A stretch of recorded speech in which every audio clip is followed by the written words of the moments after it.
Hello. What you see here is the result of 12 hours of work with breaks in between.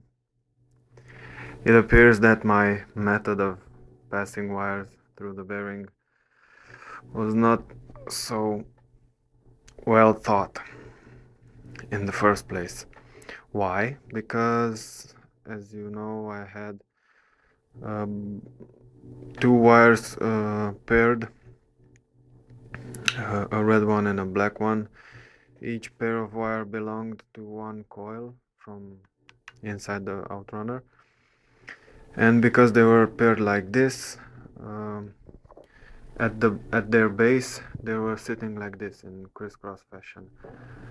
And when I wanted to slide the bearing and pull it down until it made contact with the outrunner's housing, the maximum distance at which I could pull it down was about 5 centimeters, 4 centimeters. And of course I couldn't fit the bolts to pull it down, try to pull it down with the bolts. And so I had to redo everything from scratch. And I took out the bearing, and I separated the wires which were coupled together, but before separating them I thought I'd leave this label on the black wires, and on the red wires I'll write the same number as on the label corresponding with the pair of wires from which it belonged to. So here I have 85, and this is, well, it's 52. They're all mixed up. But normally I would have uh, the black wire from the 85th coil and the red wire from the 85th coil marked with a permanent marker, the ones that you use for writing on the CDs. And I separated them. Uh, they were all labeled and numbered. It was a tedious task, time consuming, and thank God I'm done with it. So after that, I had all independent wires. So I had to choose the wires, and I had to select an approximately even number of wires which passed through each section of this inner flange of the bearing. And after many hours of hard work, I managed to pass them through. I managed to fit the I'm sorry, fit the bearing on the outrunner's housing. I I centered the shaft inside this hole. That's why I have two screws here, because the machine shop made this hole a bit more larger. But it's okay. I put a thin piece of uh, acrylic sheet, a very thin sheet like a razor blade.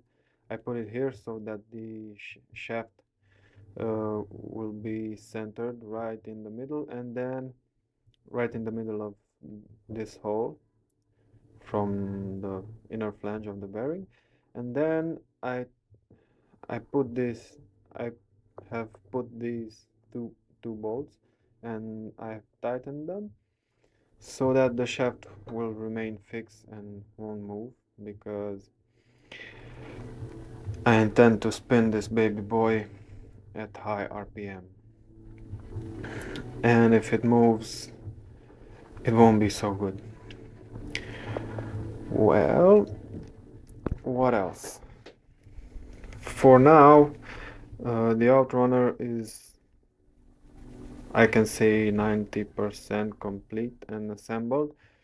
There is one more step which I have to uh, which I have to make, which is fitting the outrunner's shaft with this thing. This thing is a fulcrum, if I may name it so. This part will slide on the outrunner's shaft, and here I have 4 holes, threaded holes with metric 6 by 1.25 millimeter thread. I will fit 4 bolts here in such a way that when this part is slid on the shaft, those 4 bolts, when tightened, will keep this fulcrum fixed and very solid. And the other part of the fulcrum are these 2 cups. Cups in which I have 3 bearings spaced in between with washers.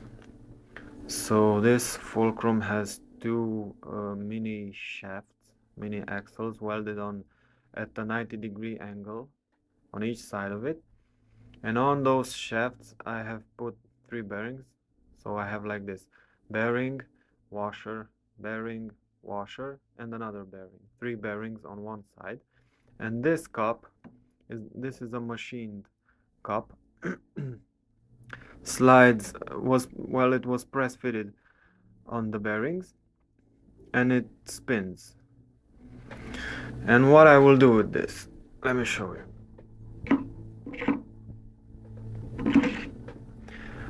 I'll have to bore, well, not bore, I'll have to hone a bit this hole inside the fulcrum so it slides easily until this lower part of the shaft.